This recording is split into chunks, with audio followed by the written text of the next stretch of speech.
আসসালামু আলাইকুম। আশা করি আপনারা সবাই ভালো আছেন।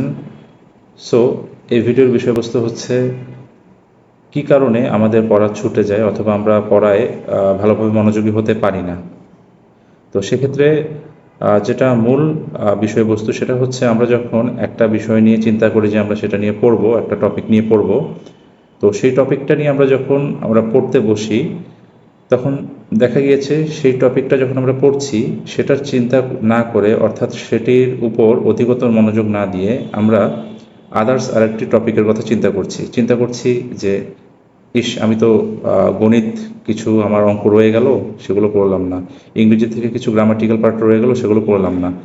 অ্যাকচুয়ালি আমাদের যেটা করা উচিত, আমরা যখন যে টপিকটা পড়ছি সেটাতেই আমাদের অধিকতর মনোযোগ দেওয়া উচিত। তাহলে দেখবেন আপনার সেই পড়াটা আপনার খুব ভালোভাবে হচ্ছে এবং সেটা আপনি দীর্ঘ সময় ধরে আপনি মনে রাখতে পারবেন। সো সবাইকে ধন্যবাদ। আল্লাহ হাফেজ।